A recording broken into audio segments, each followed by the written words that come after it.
Paper है और संस्कृत का आप पेपर देने बैठने हैं तो समझिएगा पहला प्रश्न आपके स्क्रीन पर है। व्यापकम पठनम छात्राणाम रुचि वर्धयति।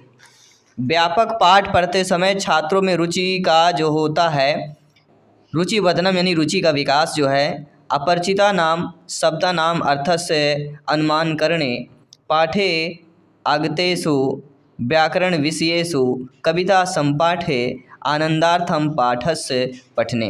अर्थात साथियों, व्यापक पाठ पढ़ने में छात्रों में जो रुचि होती है, कब रुचि होती है? जब पाठ पढ़ने में आनंद आता है। पाठस्य पठने, पाठ पढ़ने में आनंद पूर्वक होता है, यानी व्यापक पठन से छात्रों की रुचि को क्या करती है? बढ़ाती है। क्या बढ़ाती है? आनंदार्थम पाठस्य पठने, छात्रों में पाठ पढ़ने से आनंद की अनुभूति होती है, इसलिए रुचि बच्चों में बढ़ती है। दूसरा प्रश्न है, ये भी प्रीवियस ईयर में प्रश्न पूछा गया, इंपॉर्टेंट क्वेश्चन है, रिपीट हो सकता है, आपका 1 नंबर यहीं से पक्का हो सकता है कि शैक्षिक उपलब्धि महत्वपूर्ण रूपेण आवश्यकी भोजनम विद्यालय पाठ पुस्तकानि भाषाई। सभी कमेंट कीजिएगा मेरे प्यारे प्यारे भाइयों के, प्यारे प्यारे बहनें, गृहिणी जिनका सपना अध्यापक अध्यापिका बनना, शिक्षक बनना, सभी मित्रों को जय हिंद, वंदे मातरम। साथियों, यहाँ पे शैक्षिक उपलब्ध का महत्वपूर्ण आवश्यक पूछा जा रहा है, तो शैक्षिक उपलब्ध करने के लिए जो महत्वपूर्ण आवश्यक होता है वह होती भाषा, ना भोजन ना विद्यालय पाठ्य पुस्तक। महत्वपूर्ण अगर पूछा जाए शैक्षिक उपलब्धि के लिए तो भाषा, क्योंकि भाषा के माध्यम से हम उपलब्धि करते हैं, पढ़ते हैं, सुनते हैं, तो भाषा सबसे ज़रूरी हो जाती है। अगला प्रश्न है कि प्रभावी रूपेण बालाः लेखनस्य अधिगमनम करिष्यन्ति यदा, यानी जो है प्रभाविक रूप में बालुओं में लेखन अधिगम में कब जो है करना चाहिए? लेखम छात्राः शिक्षा कात्याज्ञापनेन स्वीकुर्वन्ति लेख्यं छात्राणां संदर्भानुकूलं सार्थकं च भवन्ति भवेत्।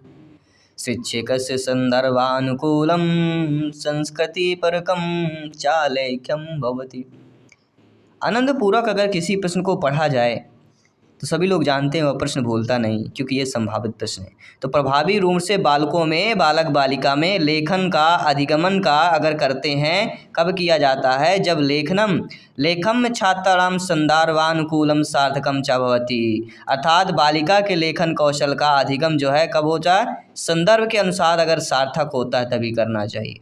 ठीक है, जब अधिगम प्रभावी कब होता है? जब लेख का संदर्भ छात्रों के अनुकूल और सार्थक होता है, तभी वह प्रभावी होता है। अगला प्रश्न, ये भी आपके इम्पोर्टेंट क्वेश्चन है कि अधोलिखिते से किम परिणाम उपगामस्य प्रतिफलम नस्ति, यानी नहीं नस्ति वाला है, जैसे आप हिंदी में नहीं वाला आता है, इसमें नस्ति दिया गया है। ठीक है, तो अधोलिखित यानी इनमें से कौन जो है परिणाम उपगमस्य प्रतिफल नहीं होता है। परिणाम उपागम का प्रतिफल क्या नहीं होता है, यानी ये जानना जरूरी है कि परिणाम उपागम का प्रतिफल क्या क्या होता है।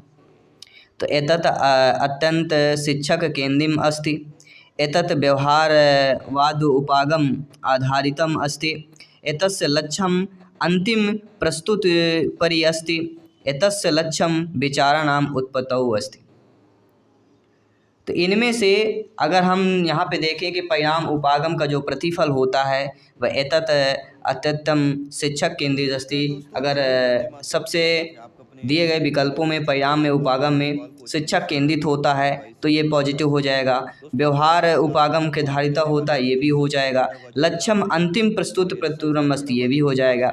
लेकिन एतस्य लक्ष्यम विचाराणाम उत्पत्तौ अस्ति, तो विचारों के उत्पत्ति की अगर बात की जा रही है तो कहीं ना कहीं यह प्रतिफल नहीं होगा, क्योंकि सभी लोग जानते हैं कि परिणाम के उपागम में, प्रतिफल में, लक्ष्य में विचारों की उत्पत्ति नहीं होती है।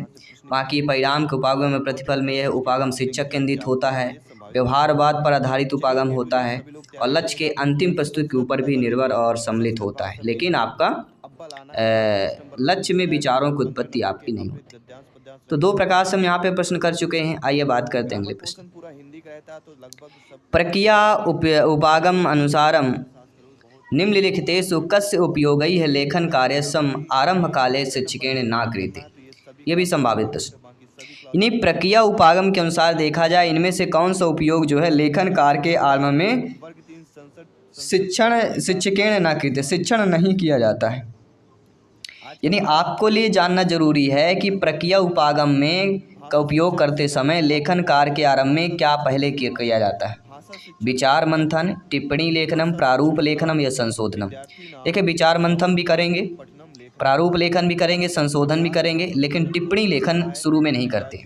टिप्पणी लेखन कब होता है? बाद में होता है। तो प्रक्रिया उपागम या प्रक्रिया उपागम अनुसारम निम्नलिखितेषु टिप्पणी लेखनम उपयोगई लेखन कारस आरंभ काले शिक्षकेण न किए थे। तो टिप्पणी लेखन आरंभ में नहीं किया जाता है। ठीक है, आइए बात करते हैं अगले प्रश्न की कि मोहन बाल्यकालात् संस्कृति वदन्ति आवगच्छति सह कदापि विद्यालयं न गच्छति उदाहरण अस्ति। अर्थात साथियों, मोहन बाल्यकाल में ही संस्कृत बोलने लगा है और उसको संस्कृत आता है, तो सह यानी वह कदापि विद्यालय न गच्छति, वह कदापि विद्यालय नहीं गया। यह उदाहरण कौन सा हो जाएगा? भाषार्जन का, भाषायाम आसक्तई का, मोहनस्य प्रतिभा का या भाषा अधिगमनस्य का।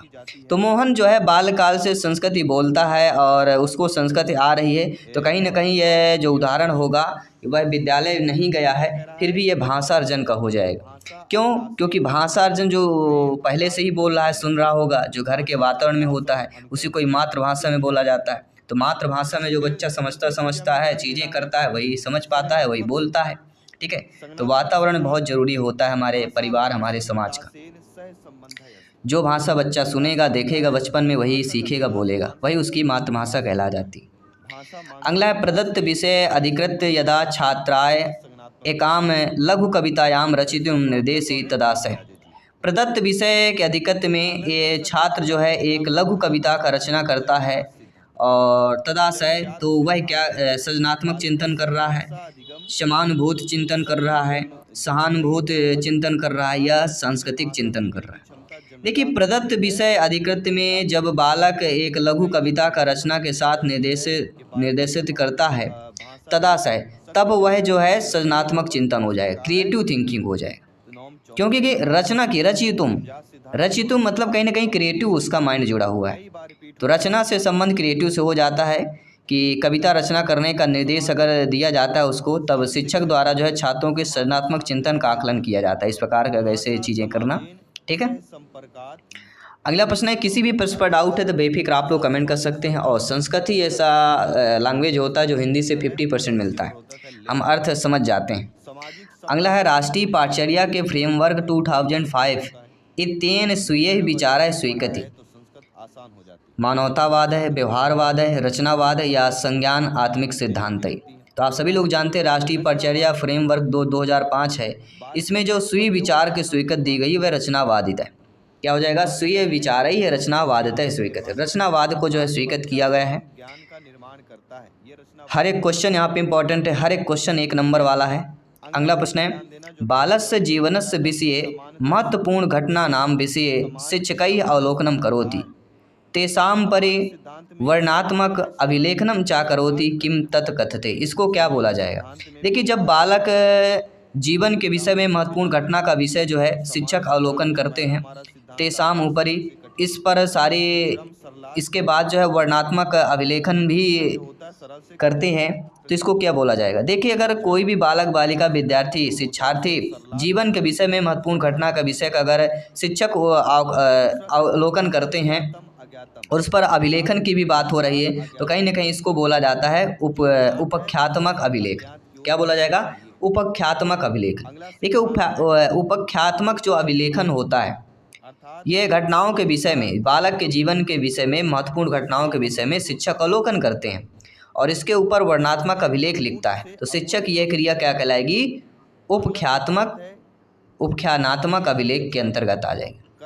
तो ये समझना है, हर एक क्वेश्चन के अर्थ को समझना है। अगला है, अधोलिखितेषु किम सफल संभाषणम गतिविधि लक्षणम स्यात्। इनमें से सफल संभाषणम गतिविधि लक्षण बोला जाएगा। बालानां सहभागे विस्मत सह गतिविधि येन बालानां कृते वार्तालापं कर्तुम अवसरः लभ्यते केवलं लक्ष्य भाषायां वार्तालापं कर्तुम छात्रेभ्यः अवसर दीयते, या कह सकते हैं कि कक्षायां प्रबंधे प्रभावं स्थापयितुं ध्यान आकर्षणशील छात्रेभ्यः अधिकं वार्तालापं कर्तुम अनुमति देते। देखिए प्रश्न को पहले समझिए कि सफल संभाषण गतिविधि लक्षण का अगर बोला जा रहा है तो कहीं ना कहीं वैसा गति ये जो गतिविधि होगी बालकों के वार्तालाप कर्तुम अवसरे लभते। ठीक है, तो इनमें से सफल संभाषण यानी संभाषण मतलब क्या, तो बोलने की जो गतिविधि होती है यह लक्षण किसका हो जाएगा, स गतिविधि एन बाला नाम कृते वार्तालाप कर्तुम अवसर लभते। जब बालकों में वार्तालाप बोलने का अवसर दिया जाएगा या संभाषण गतिविधि लक्षण साथ वार्तालाप कर्तुम अवसर लभते, जितना ज़्यादा अवसर उसको बालक को दिया जाएगा वह संभाषण गतिविधि उतनी ही उस बालक की अच्छी हो जाएगी। ठीक है, तो वह सफल संभाषण गतिविधि कहला जाती। अगला वाइगोस्की महोद अनुसारम भाषायाः अधिगमनार्थम सर्वतो महत्वपूर्णम घटनम।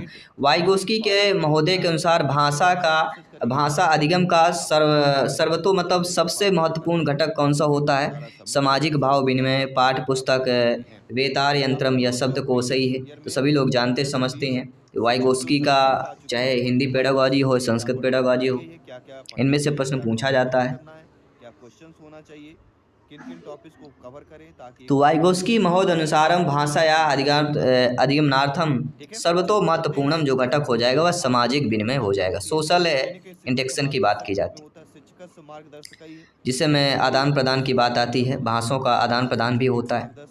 अगला है अधिगमनार्थम अधिगम अंतर्गतम विभिन्न क्षेत्रेषु किम क्षेत्रम उच्च स्तरीय चिंतनीय संबंध है।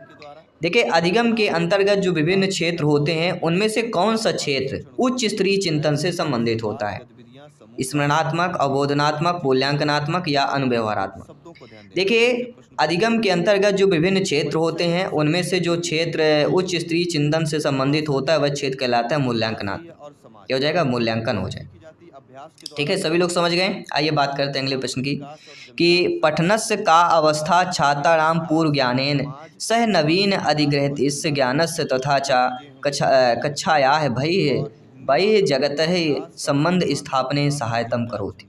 अर्थात पठनस्य का अवस्था, पढ़ने की वह अवस्था जिसमें छात्र जो है पूर्व ज्ञान के साथ साथ नवीन ज्ञान ग्रहण करता है, और कक्षा में बही जगत यानी बाहर की जो जगत के संबंधी स्थापना सहायता करती है, यानी बाहरी जो जगत होता है, समाज जो बाहरी वातावरण होता है उस पर संबंध स्थापना के लिए सहायता होती है। तो वह पूर्व पठनम होगा, मध्य पठनम होगा, पठनात् पूर्वम होगा या पारे पठनम हो जाएगा। 4 बेहतरीन लाजवाब ऑप्शन दिए। देखिए पठन का वह अवस्था जिसमें छात्र पूर्व ज्ञान के साथ साथ नवीन ज्ञान के साथ साथ कक्षा में बाहर के जगत की संबंध स्थापना में सहायता करती, तो वह पारे पठन हो जाएगा, पोस्ट रीडिंग जिसे बोला जाता है। कौन होगा, post reading is the right answer, क्योंकि पठन की जो परिपठन होती है, ध्यान दीजिएगा। ठीक है, पठन की जो आपके परिपठन होती है अर्थात पढ़ने के बाद की अवस्था छात्रों के पूर्व ज्ञान के द्वारा वह नवीन ज्ञान के अधिग्रहण तथा कक्षा के बाहर के जगत के साथ संबंध स्थापित करने में सहायता प्रदान करती है, वह पठन की परिपठन होती है। पढ़ने के बाद की अवस्था को ही परिपठन बोला जाता है। अगला है कि ज्ञानवाद सिद्धांतानुसारम बालाय भाषायाः अधिगमनम प्रभाव रूपेण कुर्वन्ति यदा। अर्थात ज्ञानवाद सिद्धांत के अनुसार बालकों में भाषा अधिगम का प्रभावी रूपेण कुर्वन्ति यदा, कब प्रभावी रूपेण हो सकता है, कक्षा शिक्षकस्य नियंत्रण स्यात् तथा च सह छात्राणां कृते अधिगम अवकाशम ना देते, यानी कक्षा में शिक्षक नियंत्रण के साथ जो है बच्चों को पढ़ाएं और छात्रों में अधिक से अधिक अवकाश नहीं देना चाहिए, यानी बच्चों को छुट्टी नहीं देना चाहिए। व्याकरण से नियमान कंठस्थीकरणम छात्रों पुरुषत, व्याकरण के नियमों को कंठस्थ करने के लिए छात्रों को प्रोत्साहन देना, ये तो नेगेटिव हो जाएगा। कृष्ण फलकात छात्रायाः स्पष्ट उत्तराणि लिखन्ति, कृष्ण फलक में बच्चों को जो है स्पष्ट उत्तर लिखने के लिए बोलना। या विभिन्न कौशल आधारित कार्येषु गतिविधि च सहभागम ग्रहीतुम शिक्षकै छात्रां प्रोत्साहति, ये हमें सही लग रहा है कि कहीं ना कहीं विभिन्न कौशल आधारित जो कार्य होते हैं, जो गतिविधि होती हैं और उनके साथ जो सहभाग के साथ साथ शिक्षक जो है छात्रों को प्रोत्साहन करना चाहिए, ये सही दिया गया है। क्योंकि ज्ञानवाद सिद्धांत के अनुसार बालक भाषा अधिगमन की बात करेंगे प्रभावी रूपेण, तो वह हो जाएगा डी ऑप्शन, क्योंकि ज्ञानवादी सिद्धांत यानी संज्ञानात्मक सिद्धांत, इसके अनुसार बालक भाषा का अधिगम प्रभावी रूप करता है और जब विभिन्न कौशलों पर आधारित कार्यों और गतिविधियों में सहभागिता ग्रहण करने के लिए जो है शिक्षक छात्रों को प्रोत्साहित कर रहा है। तो अगर शिक्षक छात्रों को प्रोत्साहन कर रहा है वह पॉजिटिव ऑप्शन हो जाता है। अगला उत्तम श्रोता है। उत्तम श्रोता कौन होता है? कथम शब्दस्य कथनम भवति इति ज्ञातुं शक्नोति, कथम भावनायाः उपयोगैः भवति इति अभिज्ञातुं शक्नोति, पृष्ठस्य प्रश्नस्य उचितां प्रतिक्रियायां दातुं शक्नोति, प्रत्येकं शब्दस्य समुचित उच्चारण कर्तुं शक्नोति। देखिए उत्तम श्रोता हम किसको बोलेंगे? उत्तम श्रोता हम उसी को बोल सकते हैं जो पृष्ठस्य प्रश्नस्य उचितां प्रतिक्रियां दातुं शक्नोति, जो प्रश्न के उचित प्रतिक्रिया दे देता है उसी को ही हम उत्तम श्रोता बोलते हैं। ठीक है, अर्थात उत्तम श्रोता जो होता है पृष्ठ के प्रश्नों की उचित प्रतिक्रिया देने में समर्थ हो सकता है, समर्थ होता है। चलिए ग्रामर व्याकरण के कुछ क्वेश्चन कर लेते हैं। सर्वरात्रैः यह समास है। सर्वरात्र में क्या कौन सा समास हो? द्वंद्व समास, तत्पुरुष समास, अव्ययी समास या कर्मधारय समास? सभी कमेंट कीजिएगा, सभी फीडबैक कीजिएगा। तो सर्वरात्रैः में कौन सा समास हो जाएगा? कर्मधारय समास हो जाएगा। क्या हो जाएगा? सर्वरात्र में समास कर्मधारय समास। समास प्रत्यय उपसर्ग, ठीक है, मूल शब्द और आपके कहाँ कथन हो गए, ये सारे पूछे जाते हैं। आपके अपठित गद्यांश के शब्दों से प्रश्न जो है पूछे जाएंगे। तो प्रिय सार्विका है समास है। तो प्रिय सार्विका में कौन सा समास होगा? द्वंद्व, तत्पुरुष, बहुव्रीहि, कर्मधारय। तो सभी लोग जानते हैं प्रिय सार्विका है किसको बोला जाता है? बहुव्रीहि समास होगा। इसका एग्जाम्पल क्या होगा सभी लोग बताइएगा? प्रिय सार्विका है, बहुव्रीहि समास का एग्जाम्पल दिया गया है। अगला जो प्रश्न है कि रामऊ यह समास है, तो रामऊ में कौन सा समास होगा? तो रामऊ किसको बोला जाता है? द्वंद्व, तत्पुरुष, बहुव्रीहि, द्विगु। सभी लोग बताइए रामऊ में कौन सा समास होगा?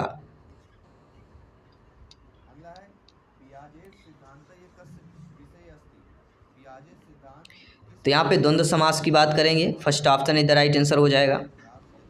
इसके बाद है हार्यो रूप निष्पन्न होता है, यानी हार्यो रूप का निष्पन्न क्या होता है? द्वितीय विभक्ति एक वचन होगा, प्रथमा विभक्ति द्विवचन होगा, षष्ठी विभक्ति द्विवचन होगा या पंचमी एक वचन होगा। देखो हार्यो में रूप जो निष्पन्न होता है तो हार्यो को हो जाएगा षष्ठी विभक्ति और द्विवचन कहलाएगा। रामे रामयो रामायाम पढ़ा होगा ना आपने, तो रामयो कौन सा हो जाएगा? द्विवचन की बात करते। प्रथम वचन, द्विवचन और बहुवचन तीन प्रकार के सभी लोग जानते होते। अगला है गौ रूप ही निष्पन्न होता। अब गौ रूप के हमें बताना क्या होगा? द्वितीय विभक्ति एक वचन, प्रथमा विभक्ति एक वचन, षष्ठी विभक्ति द्विवचन या पंचमम। एक आना ही आना है विभक्ति से। तो गौ रूप में अगर विभक्ति पूछा जा रहा है तो गौ में प्रथमा विभक्ति हो जाएगा क्योंकि रामऊ शब्द होता है और यह एक वचन कहलाएगा। प्रथमा विभक्ति का एक वचन गौ। मुनीम रूप निष्पन्न होता है। मुनीम रूप में कौन हो जाएगा?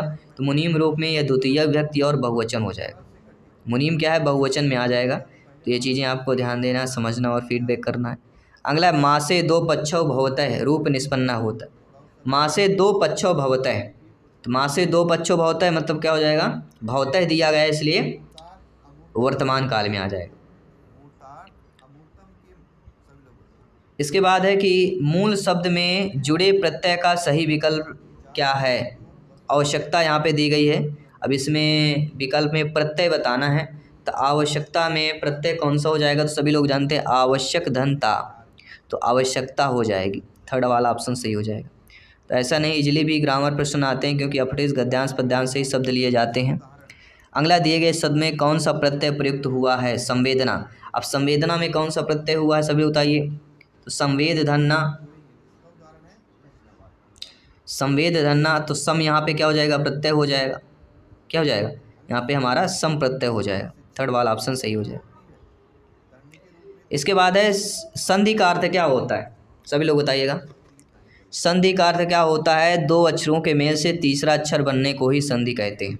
क्या सही है? सभी लोग बताइएगा। दो अक्षरों के मेल से तीसरा शब्द बन जाए वही शब्द संधि कहलाती। दो या दो के व्यंजनों को मेल को क्या कहते हैं? समास, संधि, प्रत्यय या क्रिया विशेषण। और ये चार ऐसे टॉपिक है जहाँ से आपके दो प्रश्न आना ही आना है। संधि, समास, प्रत्यय, क्रिया विशेषण, ये चार टॉपिक्स में 2 से 3 प्रश्न रखे हुए हैं, ध्यान रखिएगा। तो दो या दो से अधिक व्यंजनों के मेल को ही क्या कहते हैं? संधि कहते हैं, ध्यान रखिएगा। अगला जो प्रश्न है कि संधि के कुल कितने भेद होते हैं? तो सभी लोग जानते हैं, कितने होते हैं सभी लोग बताइए। 3, 4, 5, 2, 1। तो संधि के कुल 3 भेद होते हैं, स्वर संधि, व्यंजन संधि, विसर्ग संधि।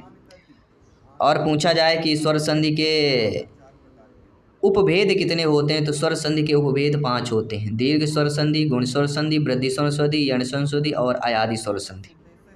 समझ गए सभी लोग?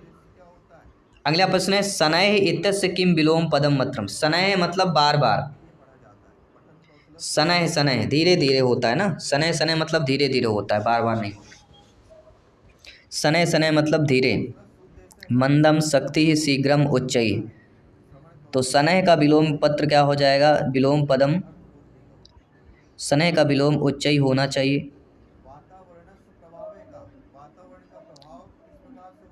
क्योंकि शीघ्र हो नहीं सकता है, उच्चैः होगा मेरे ख्याल से। आपके अकॉर्डिंग क्या होगा? आप लोग भी बता सकते हैं, फीडबैक कर सकते हैं। अगला जो प्रश्न दिया गया है कि ईसै तिष्ठति इत्यन्नो मेलनम करोति। अब ईसा तिष्ठति का मेल करके बताना है। ईसै तिष्ठति, ईसो तिष्ठति, ईसा तिष्ठति या ईसस् तिष्ठति, सभी लोग बताइए। तो ईसै तिष्ठति में हमारा क्या हो जाएगा? ईसस् तिष्ठति, क्या हो जाएगा? ईसस् तिष्ठति। डी ऑप्शन इधर राइट आंसर।